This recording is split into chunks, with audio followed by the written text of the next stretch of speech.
Puxada pela alta da energia elétrica, a inflação oficial do Brasil sobe em setembro. E você vai ver ainda.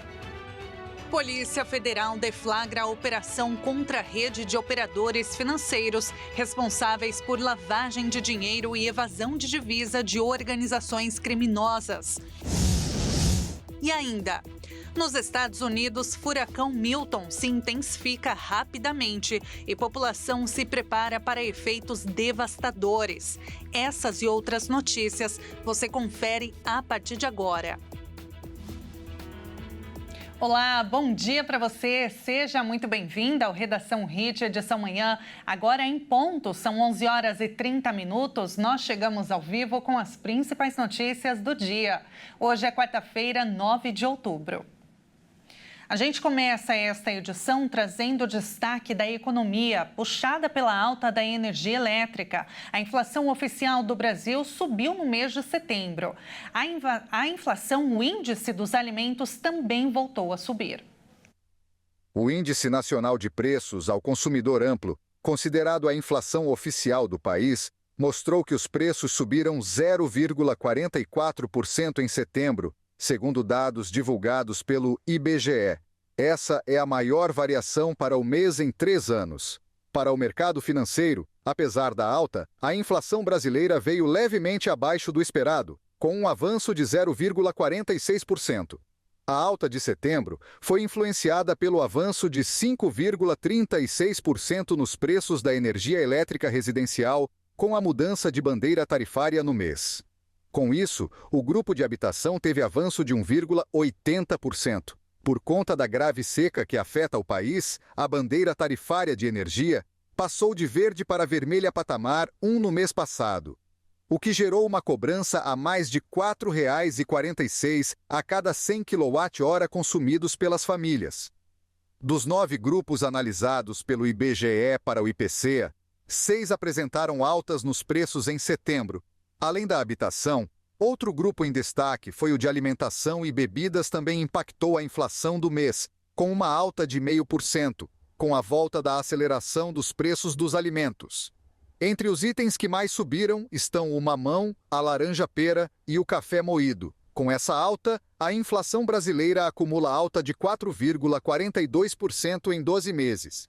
E no ano, o IPCA acumula alta de 3,31%.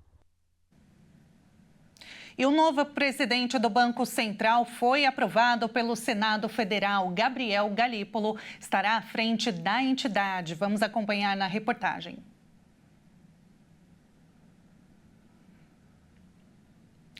Nós estamos com a reportagem em mãos. Eu vou pedir para a nossa equipe atualizar e colocar, então, a reportagem sobre o economista, o novo presidente do Banco Central, que foi sabatinado ontem no Senado Federal. Vamos acompanhar agora sim na reportagem. Os analistas do mercado financeiro apontaram como grande desafio a ancoragem da inflação.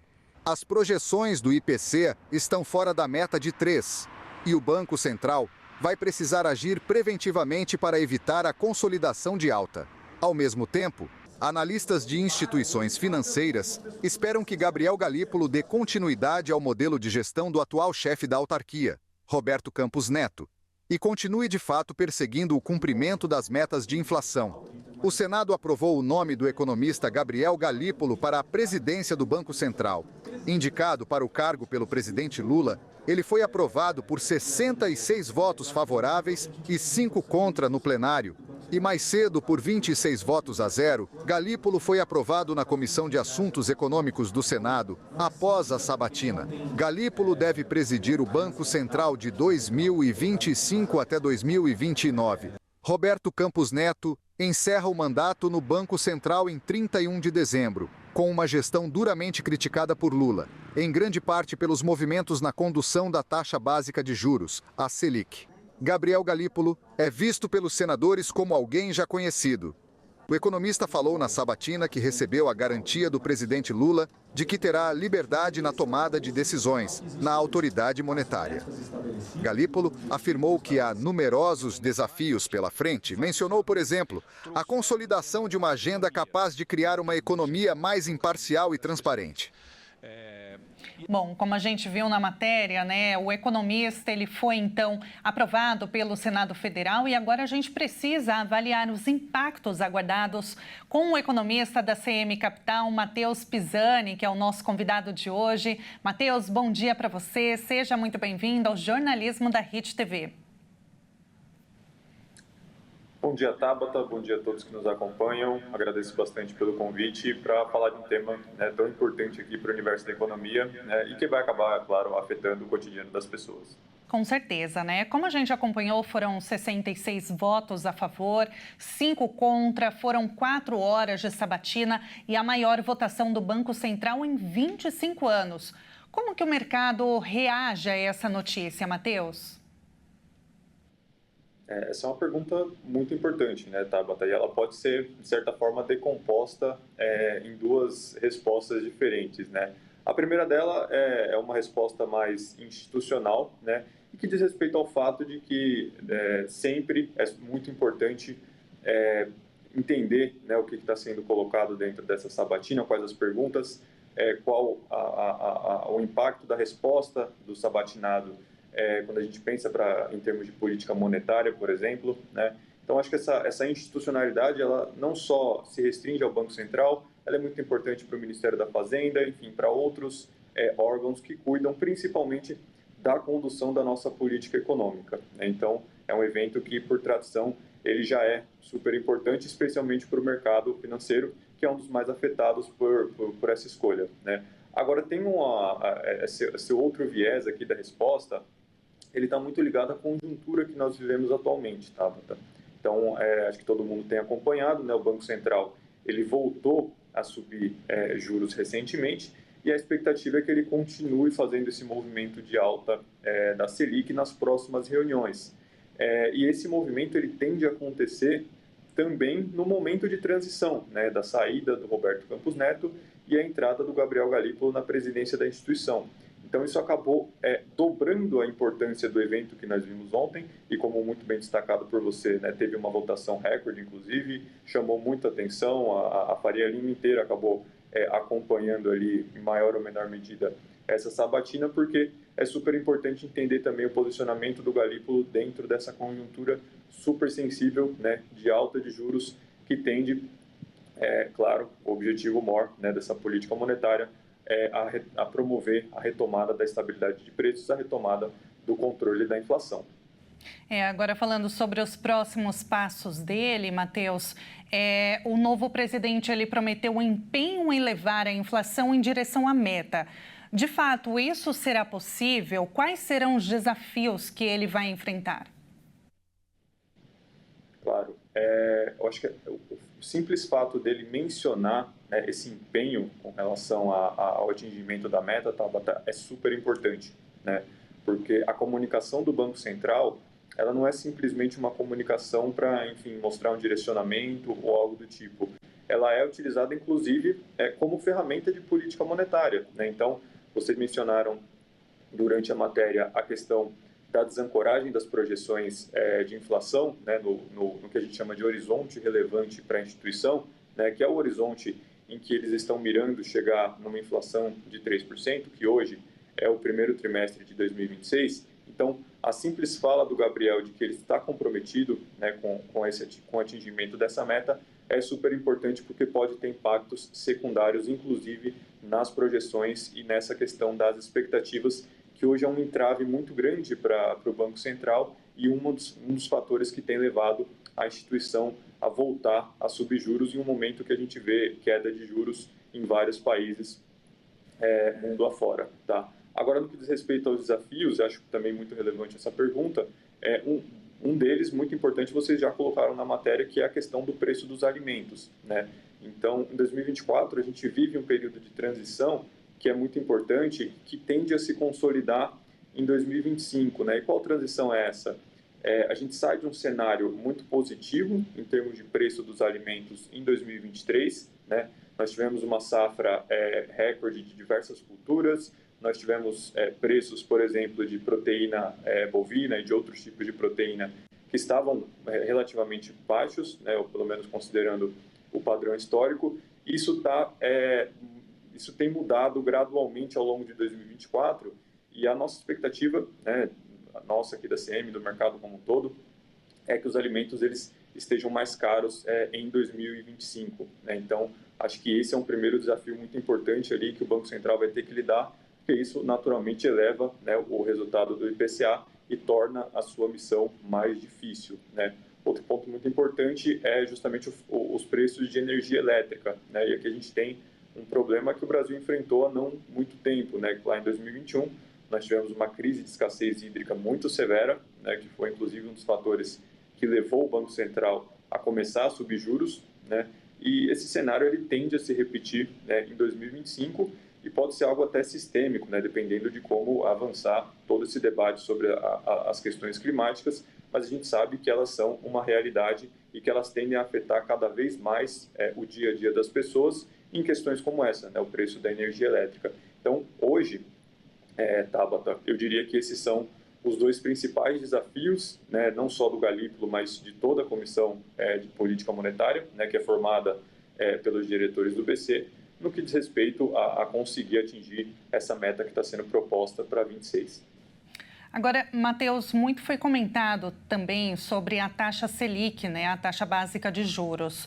Galípolo, ele deve ser contrário ao feito na última reunião, deve diminuir a taxa e essa atitude, na sua avaliação, ela está dentro do esperado? Ela seria o ideal?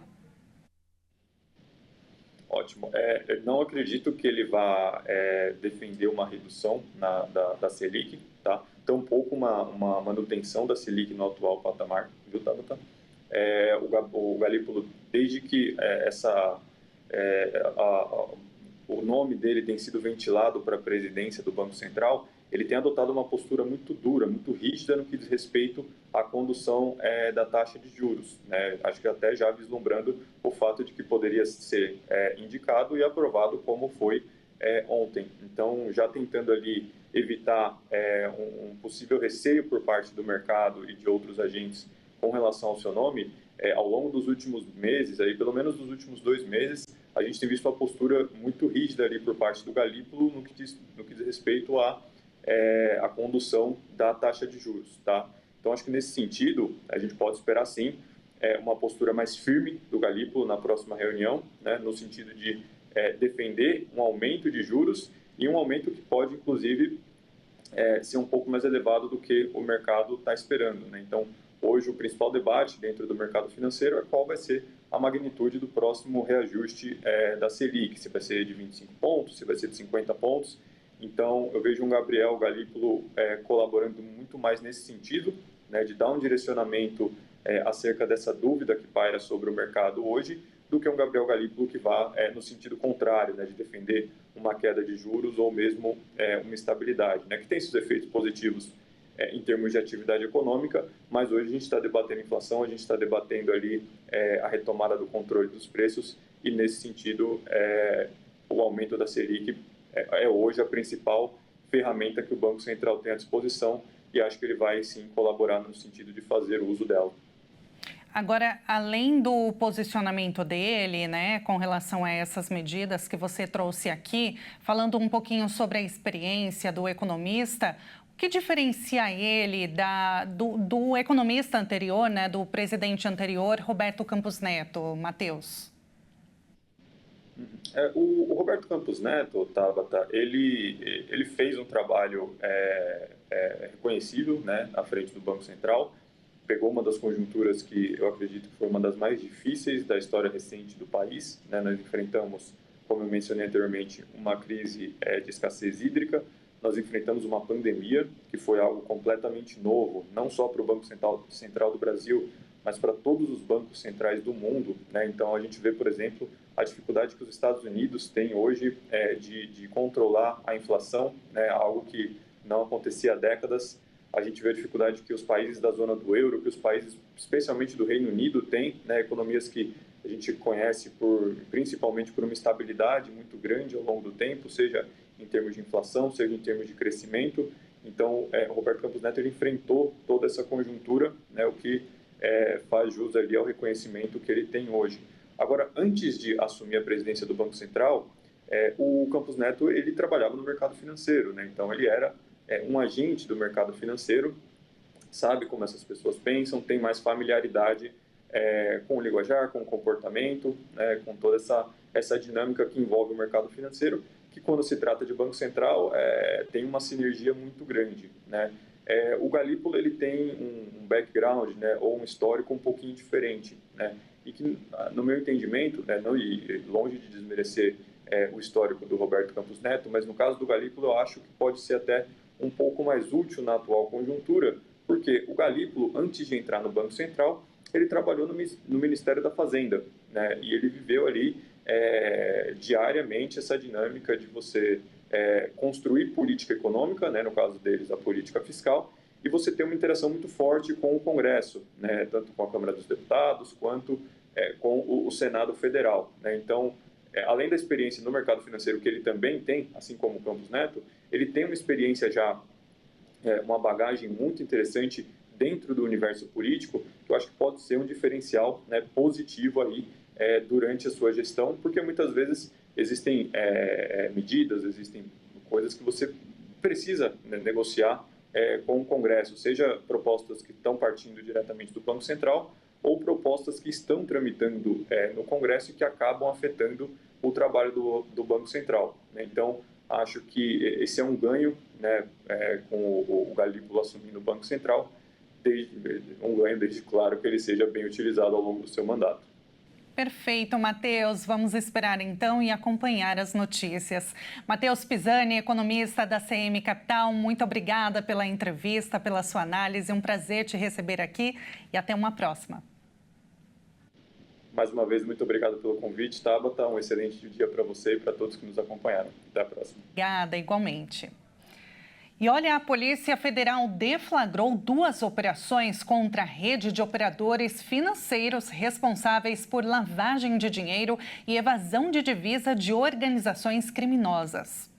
A Polícia Federal desarticula uma rede de operadores financeiros que prestam serviços a diversas organizações criminosas em todo o Brasil. Estão sendo cumpridos 62 mandados de busca e apreensão, 10 de prisão preventiva e 3 mandados de prisão temporária, em 9 estados do país. Na Operação Alcaçaria, além dos mandados judiciais, foram decretados o sequestro de bens imóveis e veículos, bem como o bloqueio de valores em contas bancárias das pessoas físicas e jurídicas investigadas. A investigação identificou que, em 3 anos, a organização criminosa realizou depósitos de valores em espécie em contas de empresas de fachada com sócios laranjas, de pelo menos R$ 1,2 bilhão. Também hoje está acontecendo a Operação Privilege, no Rio Grande do Sul. As operações Alcaçaria e Privilege possuem em comum 4 investigados com mandados de prisão e também alguns locais de busca e apreensão. Na Operação Privilege, estão sendo cumpridos 13 mandados de prisão preventiva e 20 mandados de busca e apreensão em 3 estados do país. E veja a seguir, furacão Milton ganha força rapidamente nos Estados Unidos e moradores da Flórida se preparam para fenômeno destruidor. E agora na sua tela, imagens ao vivo de Londrina, no Paraná. 27 graus neste momento, céu nublado. Nós voltamos já já.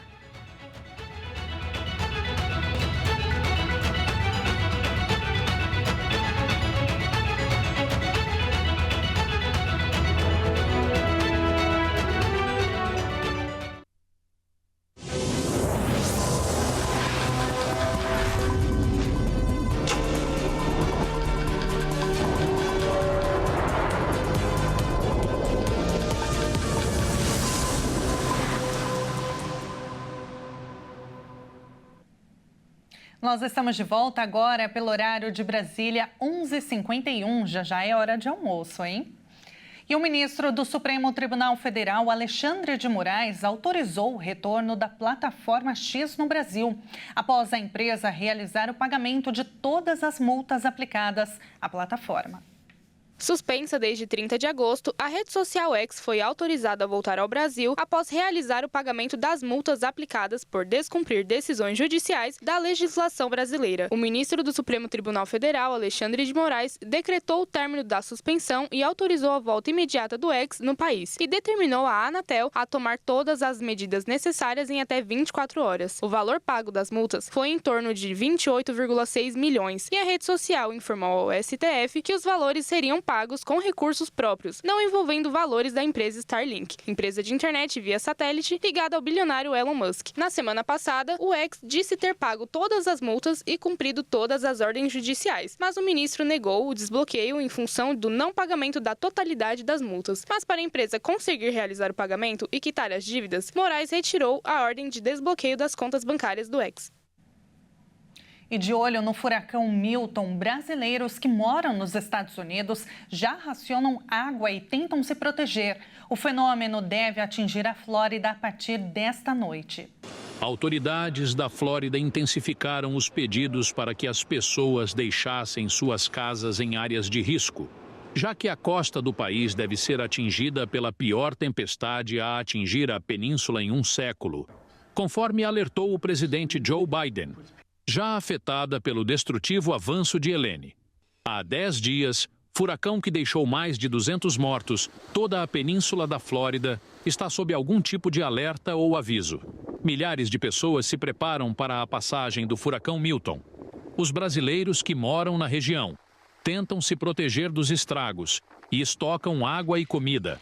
O furacão recuperou força e voltou a ser uma tempestade de categoria 5, com ventos máximos sustentados de 270 km por hora, enquanto avança em direção ao estado da Flórida.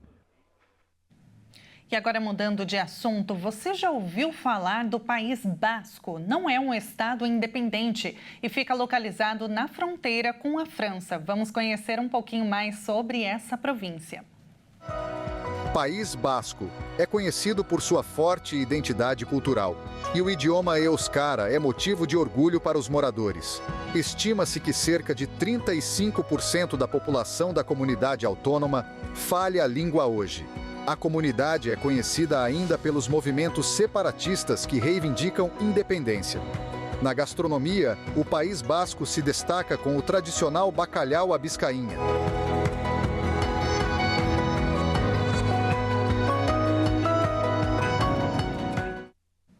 Que bonito, né? E é claro que depois de conhecer um pouquinho desse lugar, nós vamos ver agora uma câmera ao vivo para ter ideia como que é um movimento.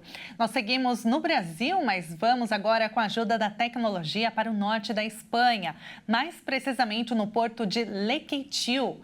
É o porto localizado na região de Biscaia, no País Basco. É um local muito agradável, como vocês podem ver, onde se encontram alguns restaurantes e também pode-se comer o famoso bacalhau à biscainha, como a gente viu na reportagem. Há também uma ilha onde você pode chegar a pé apenas na maré baixa. Quem vai até o final do porto pode ver os edifícios da cidade, ter uma vista sensacional. Muito bacana, não é? E com essa vista, com essa imagem linda, a gente encerra esta edição. Muito obrigada pela sua companhia, uma excelente terça-feira, quarta-feira para você e até mais.